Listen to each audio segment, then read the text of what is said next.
Bonjour à tous et bienvenue, je sais que vous attendez cette vidéo, la suite des 5 astuces cachées sur la BMW E46 bien évidemment. Désolé pour l'attente mais il y a eu du gros travail depuis le temps, hein. Il y a eu pas mal de choses qui ont été faites pour la chaîne. Je ne vous dis rien, vous le saurez en temps voulu. Mais déjà aussi merci pour les 1300 abonnés, hein. J'avais déjà dans une précédente vidéo sur Insta, là j'avais déjà dit merci et tout, mais au final c'est une vidéo qui est un peu trop spécifique, du coup les gens ne la verront pas forcément. Et puis donc je me suis dit pourquoi pas sortir la suite des 5 astuces cachées sur la BMW E46. Présentement ici, hein, de toute façon c'est la voiture avec laquelle je roule, hein, je ne vais pas en inventer une autre. Hein. Du coup la première astuce que nous allons voir, je ne sais pas si certains d'entre vous la connaissent. Vous n'êtes pas sans savoir que quand vous fermez la voiture, la trappe à essence est fermée aussi. Hein, vous avez compris.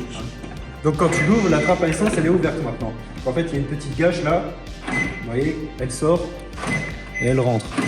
Bon ça c'est pas une astuce cachée, hein, c'est la voiture qui est comme ça. Mais comment tu fais quand tu n'as plus de batterie ou quoi? Et bah l'astuce elle est là, c'est que regardez, là la trappe à essence est ouverte.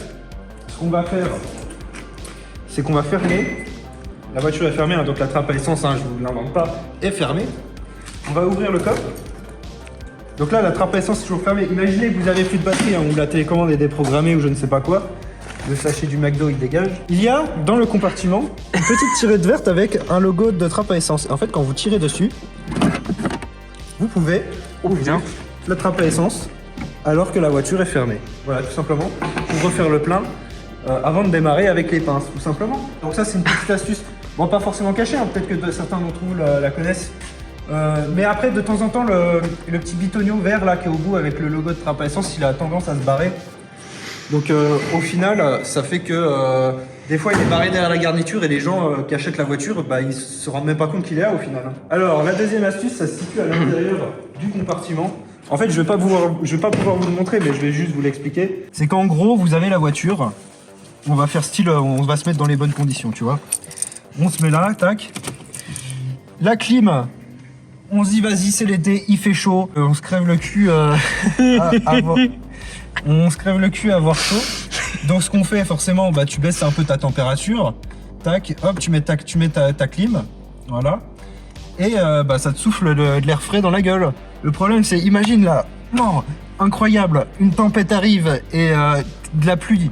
Forcément tu vas avoir un peu de buée sur le pare-brise, donc ce que tu vas mettre c'est le désembuage. On va le baisser un peu. Crois-le ou non, mais tu vas continuer à recevoir de l'air frais dans la tronche pendant que l'air chaud va sortir pour te désembuer le pare-brise.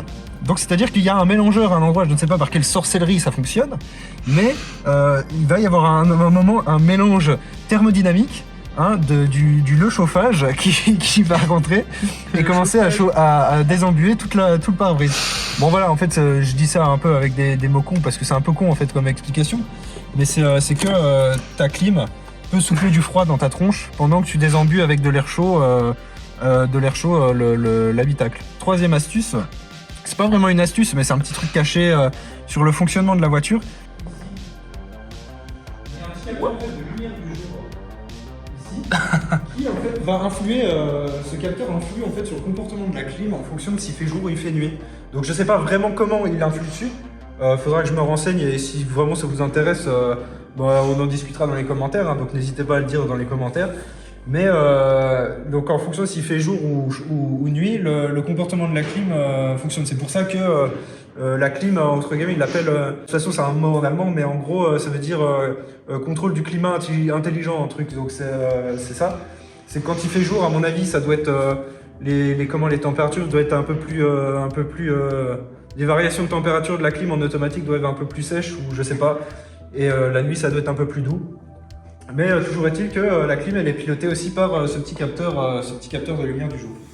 Ensuite, la quatrième astuce que je vais vous montrer, c'est que par exemple mon siège, là je vais le dérégler, hein, il est réglé à moi, tac.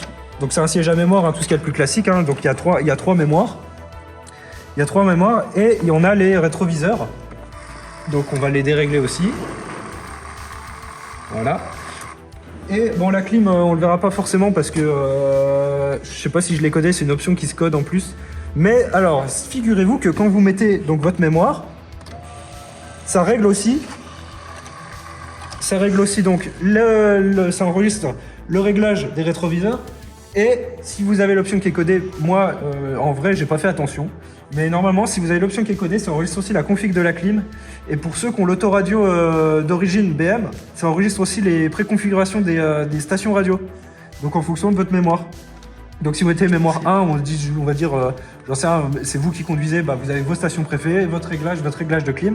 Et puis imaginez, c'est votre femme qui conduit, bah hop, elle c'est mémoire 2, le siège il va se mettre autrement, les rétros autrement, la clim autrement, et puis elle va avoir ses radios à elle, voilà, tout simplement. La cinquième et dernière astuce, malheureusement il n'y aura pas d'astuce bonus dans cette vidéo, c'est vis-à-vis des feux xénon. Vous voyez que si je les allume, le faisceau bouge, hein. C'est-à-dire qu'en fait, sur les feux xénon, ils sont pilotés. C'est-à-dire qu'il y a un petit servomoteur dans l'optique. Bon, en vrai, je pourrais pas vous le montrer, il faudrait le démonter pour le voir. Mais si vous voulez, le bloc optique ici peut bouger. Donc ça fait que ça oriente le faisceau en fonction de l'assiette du véhicule. Sur la barre stabilisatrice du véhicule, à l'avant et à l'arrière, vous avez des petits capteurs. Normalement, on les verra pas sur BM, on les voit pas, ils sont vraiment en dessous. Vous avez des petits capteurs en fait qui, en fonction de l'assiette, donc l'assiette de la voiture, orientent les feux différemment pour ne pas éblouir les gens. C'est comme la petite molette avec les chiffres sur les véhicules avec des feux classiques. Hein. Et petite subtilité sur la E46, c'est que quand vous mettez les feux de route, écoutez bien. Je sais pas si on l'entendra. En fait, les feux, ça allume d'un côté donc l'ampoule des feux de route, et en plus l'optique du xénon, il se relève aussi pour éclairer finalement dans le même angle que les feux de route. Donc ça, après il y a toujours un réglage manuel des feux, hein, donc il y a toujours une petite molette pour régler les feux, donc pareil au régloscope, machin, tout ça. Sinon ça se règle automatiquement en fonction de l'inclinaison de la voiture, tout simplement. Voilà, du coup c'est la fin des 5 astuces.